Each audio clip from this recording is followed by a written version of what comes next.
Welcome to the Empower a Woman show, where we strengthen women with the Word of God. We are bringing the Bible to life and talking about women in the Bible who have done great things. We learn from these women. These were real women with real feelings, real emotions, and there is so much in their stories. My name is Amanda. I'm your host, and with me on the show today is Erica Ide-Chofu.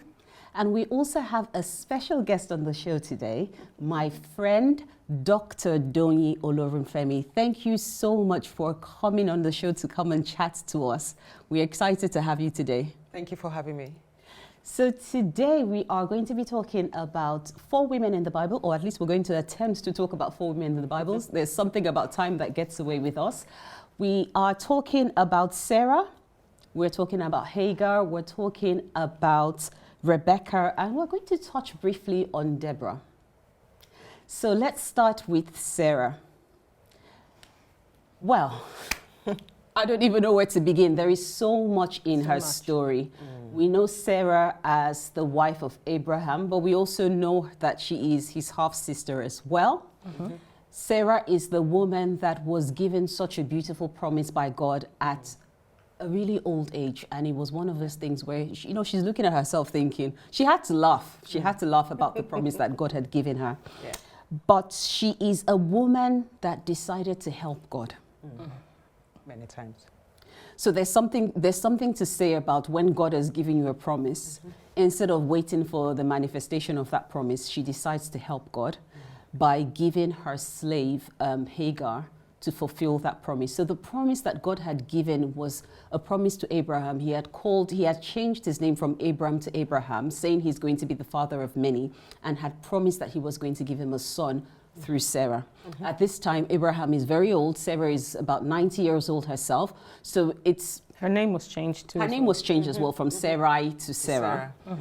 And it's understandable for her to laugh because, she probably had gone into menopause. And she's thinking, well, I'm so old. I'm way past childbearing age. But God had such a beautiful promise that he had given to her. So let's talk about Sarah a bit. My first thing with Sarah is how beautiful she was. That 2 times Abraham had to lie. Well, tell her to lie that she is his sister. First in Egypt, maybe she was a bit young at the time. But then even much later, he had to lie to Abimelech. And I'm thinking, what woman looks so beautiful in her old age that she would still have been so desirable for to have been taken away from Abraham? But what do you think about that, Doyin?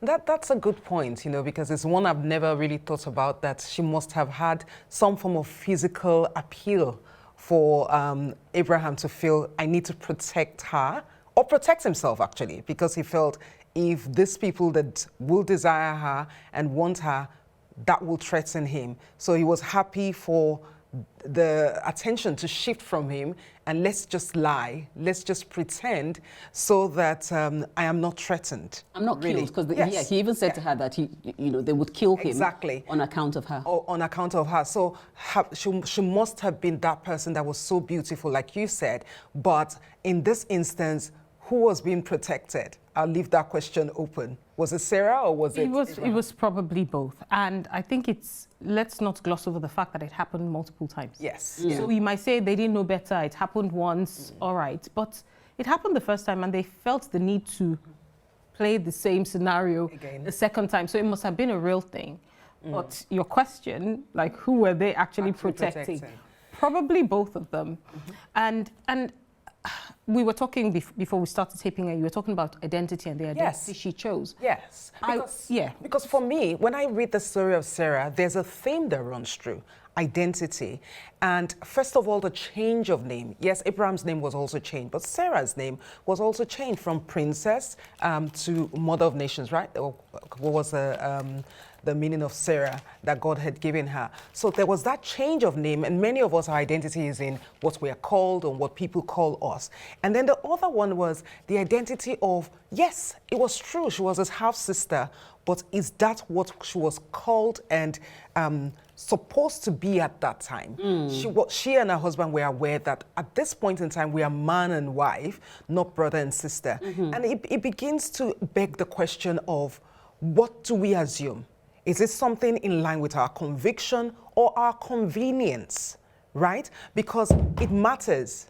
When we lean on the place of convenience, and as you said, also trying to help God because we feel that this, assuming this particular identity is safe for me, is safe for others, it actually can be, it can be negatively impacting because everybody in the whole of Abimelech's household was barren. And when they revealed the truth, when she stood in her right identity, the next verse of the Bible said, God remembered Sarah and she bore a son.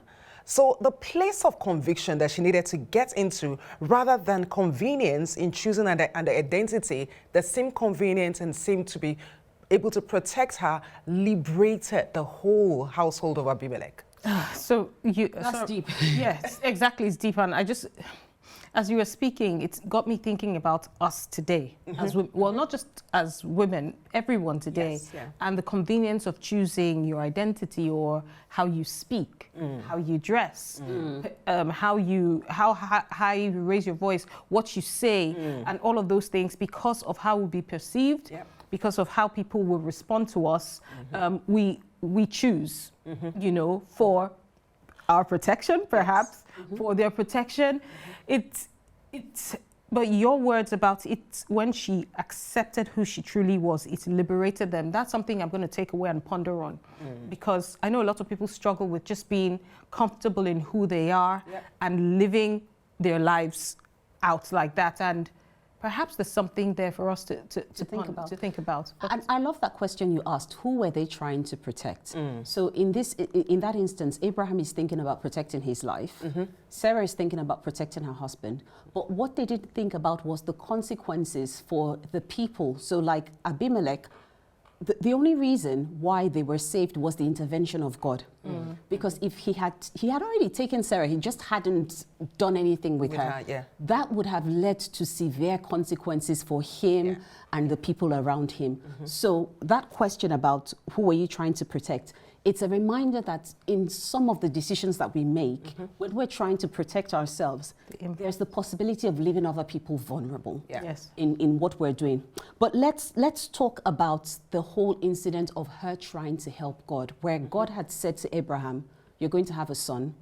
And Sarah, in her wisdom, decides, it can't be me. Let me give my Egyptian slave.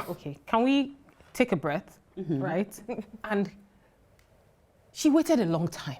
God did not give her the word today and tomorrow she was trying to help him. True. So are you saying that we shouldn't wait for God's... No, I'm not saying it's right.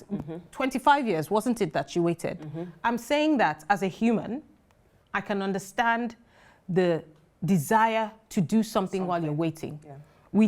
We have this in today's world where preachers are telling you while you're looking for a job, dress like, do things to show that you are working towards what it is that you're waiting on God for. So, misguided way of showing action is that she tried to help God. But I guess I just want to, let's give her a due. She waited a long time and she felt she needed to do something. It was the wrong thing though. So just putting that out there. I think there's a theme that runs through here with Sarah trying to help God or trying to maybe make things happen in her own wisdom rather than in God's wisdom.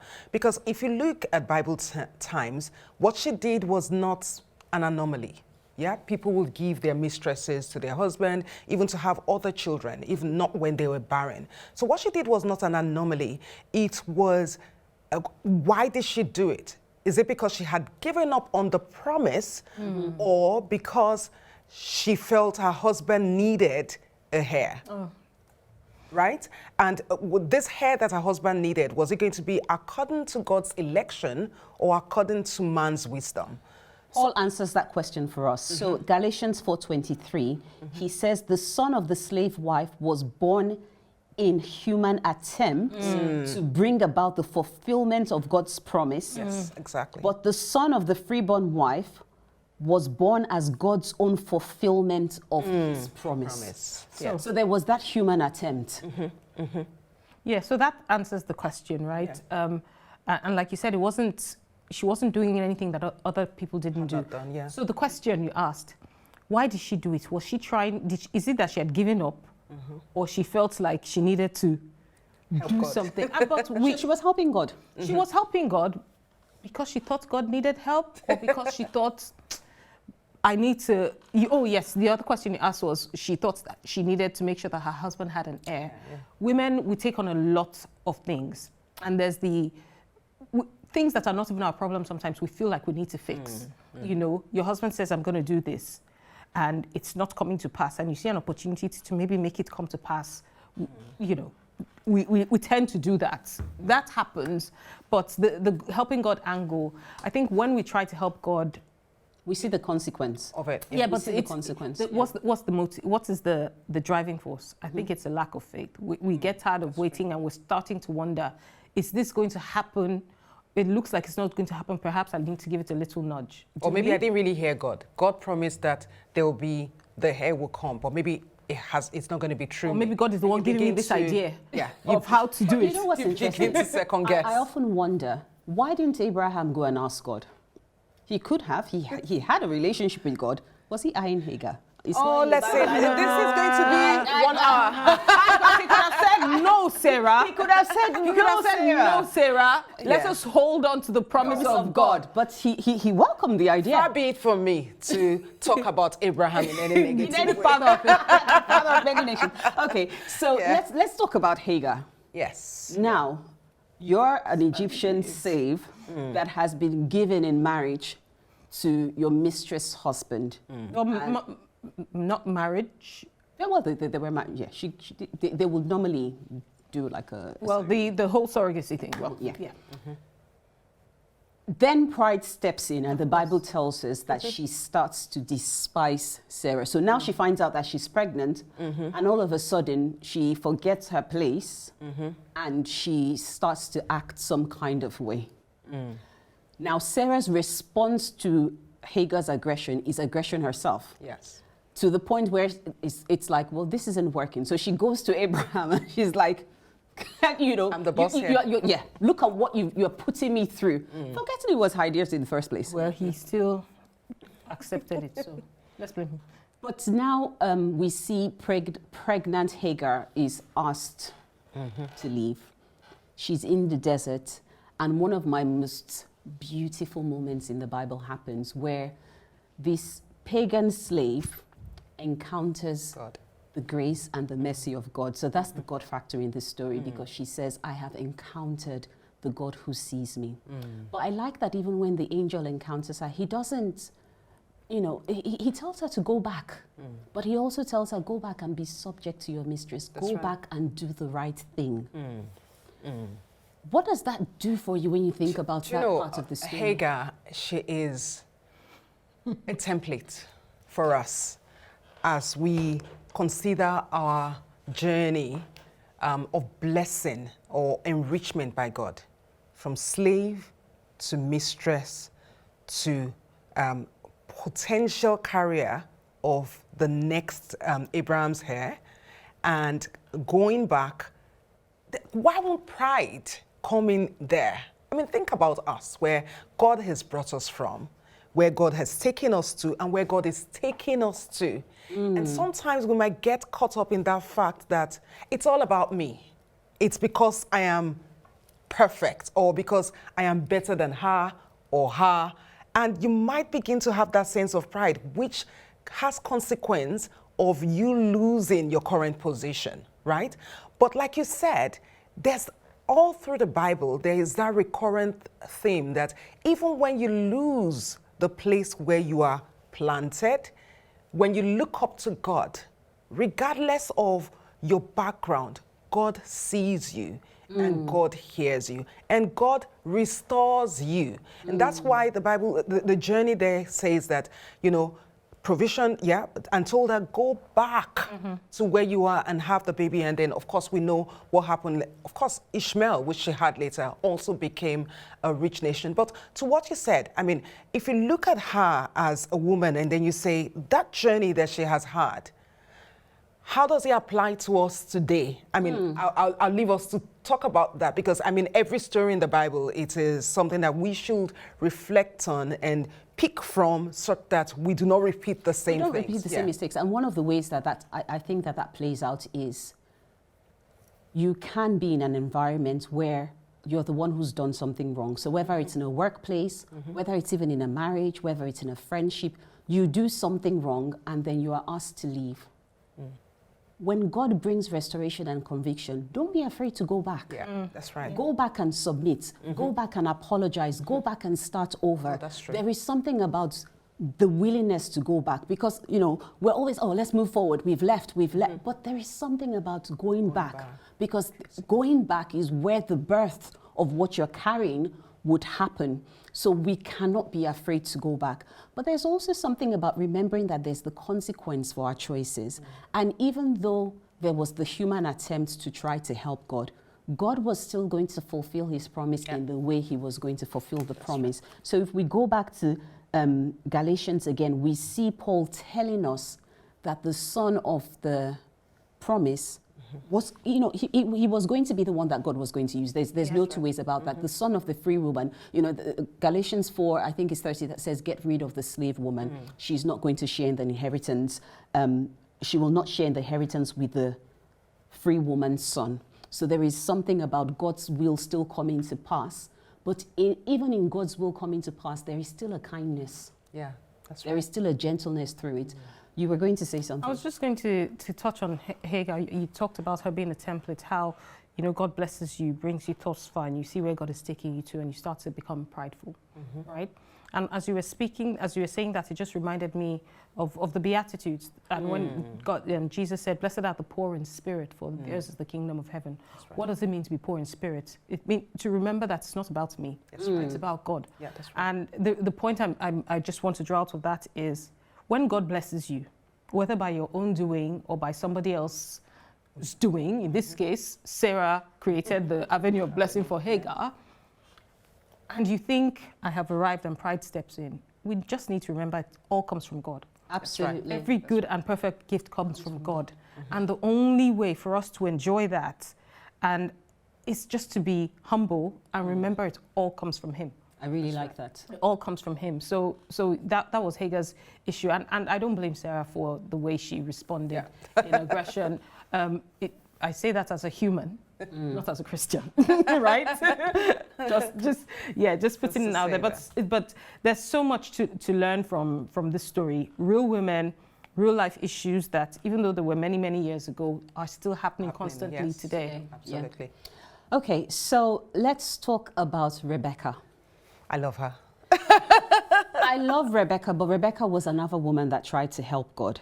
I know. And we see... I still love her. She was only human. I love Rebecca, though. She was only human. But we see the consequences. She was conniving in her trying to help God. Yeah. And I just want... Okay, so let's talk about Rebecca's story. Break down the story, Let's break the story down. So let's start from the beginning of Rebecca. A very good place to start. Yes. So, now Sarah dies. Her son, Isaac, is mourning, and Abraham thinks, oh, let's just get my son a wife. That would cheer him up. So he sends his servants to go back to his hometown because he doesn't want Isaac to marry a Canaanite woman. Yeah. So he goes back into his father's house and he brings Abraham's niece. The whole way that's even... Can I say something about bringing Abraham's niece, right? Yes. Okay, go on. So servant goes and says to God a certain prayer. He said, when I get to this well, when I ask for someone to give me water, let the person not only give me water, but feed the but also water the camels. I love that part. And we so easily gloss over that because do you know what? Do you know how much camels drink? Yes. Do you know what it takes to feed, to water, or even to feed camels? It takes a lot. But look at how she connects to the line of promise by watering the camels. Not just giving water to the servant, but choosing to say, you know, this beast of burdens that you have around you, I will water them. She voluntarily said she would. And there's something about that, about putting out yourself to not just serve what you can see, but serve what carries what you can see. Because at the end, when she had gone back and her hand had been asked for in marriage, if you read the last verse there, it talks about the fact that, and Rebecca was carried back on the camels. You see? So if she very didn't camels, she might have trekked. Yes, exactly. And in our lives, you know I like Rebecca because many times in my life, personally, I've said to Amanda, who is my very good friend, I say, I'm watering, it's watering camel season because this is connecting me to that promise and where I'm going to go. Because as I water this camel on this path, it's taking me to that place of promise. So, you know, that's why I wanted us to pause and even look at how she started. I love that you brought that angle about Rebecca because, yes, she ended in a, she didn't end the way she started. Yeah. But it's also a beautiful reminder of good people do bad things. True. Good people make wrong choices. But, okay, so when she was pregnant with the twins, so the Bible tells us that, you know, she comes and again, like Sarah, she's barren for many years. We see that beautiful prayer of Isaac where he prays for his wife to conceive and God hears the prayer of Isaac. Rebecca becomes pregnant and she's carrying 2 nations on the inside of her because there's a war going on the inside of her. And she goes to God and she's like, what's going on? God says there are 2 nations on the inside of you. The younger will serve the older. So God had already given her a promise. He had already told her what was going to happen. I don't know whether she had that conversation with Isaac, whether she went and said to Isaac, well, the younger is going to serve the older. This is God's plan. This is what God has said. Or whether even she had said that to Isaac, Isaac would have listened. But when it comes to the time of sharing blessings, Isaac is old, he's about to die. Is it because of the promise that God had given her that she orchestrated that deception where Esau, who is her first son, had gone to go and do what his father had asked him to do, which is to get some game and serve him a meal such as his soul desires. And then she plans with Jacob to steal her brother's blessing. Is it because, I mean, what do you think? Is it that promise that was prompting her action, or was she just a woman who favored one son over the other, or a bit of both? Well, what do you think? Well, was she stealing the blessing, or was she taking hold of what God promised her? Well, that's another angle, right? Okay. I honestly don't know. No, and it wasn't explicit enough. I honestly don't know. I wonder what would have happened if she had just let God. Yeah. You know, would Isaac have blessed Esau and blessed Jacob, and God would still have turned it around? You know, maybe that would have happened. So I don't know. the outcome of Jacob would not have been dependent on Isaac's blessing, but on God's promise. On God's promise. That's another angle. That's what I suspect, that if she had let God be God, maybe that's what would have happened. But again, we've seen this throughout in talking about these women, where they just do this thing, saying, you're wondering, why? Who sent you? Who sent you? Why? But we see how God used it. And you know what? What you just said now, it's so true. Because we can see through the scriptures that Isaac still had, Jacob still had to get to that point where he wrestled with God for him to get the blessing from God before he could then move on. So who knows? Even if he hadn't got the blessing from Isaac, he will still have got it from God. Like you said, Isaac prayed for his wife. She got pregnant. She had these 2 people in her. God gave her a word. Did she share that with her husband? Well, this is the thing, I don't know. Because what's up with Isaac trying to bless Esau? Instead of wanting to bless... But that was the custom. I know that was the custom. However, we've seen them do... who was it that blessed the younger over the older? It was Jacob who did that exact same thing. He did that to Joseph's son. It was custom, but it's because still whoever the father blesses. That there was a promise. Because even Joseph tried to correct him and said, you know, this is the younger, this is the older. But Jacob was like, I know what I'm doing. So either he was thinking about his own past and wanting to pass that on, or it was divine direction from God for him to do that. Yeah, we don't know. We don't know. But I have to say, it's really unfair that you are just castigating the woman because of this thing that she did, that maybe it was God that prompted her to do it. Yeah, just say she ended badly. She didn't end badly. No, the reason why I say she ended badly was because she deceived her husband, she lost her son in the process, and he never saw his mother again. Again, going to the beginning, when Rebecca was mentioned, it said she comforted Isaac. To me, she fulfilled her She fulfilled her calling. Her role as, She did. as a woman. So she did. I mean, so I wouldn't particularly say that she ended badly, but again, lessons for us, because especially since Jacob still had to wrestle to get that blessing from God, right? Towards when we read through the scriptures. So it tells us that we don't have to help God. You know, God's divine purpose will pan out. We don't need to help God. We, however, need to respond to the promptings of God, even if it is counterculture. Right? Yes, that's right. If God tells us to do things and we're convinced and convicted about it, we need to step out and make that happen. And it's also to say that, you know, the Bible tells us that Rebecca was extremely beautiful, and so Isaac did the same thing that his father did. Tell them you're my sister. You know, these women, maybe we should be praying for the beauty of the beauty of the Hebrew women of long past. But it's been great that we could talk about these women, and I'm grateful that the Bible doesn't shy away from their faith, their courage, but also their mistakes, because we can learn the things that we shouldn't do. That helping God is one of those things that leads to consequences that are more painful than just allowing God be God. It has been such a pleasure talking about these women. I hope that you have learned a thing or two, and I look forward to being joined by my sister and also a few friends to talk about more women in the Bible, who they were, what they did, what we can learn from their stories. And until next time, it's been great. Thank you to Pastor Dorothy Ofosuware and the women of A Different Spirit Ministry at Freedom Center International Welling for sponsoring this season of the Empower a Woman show.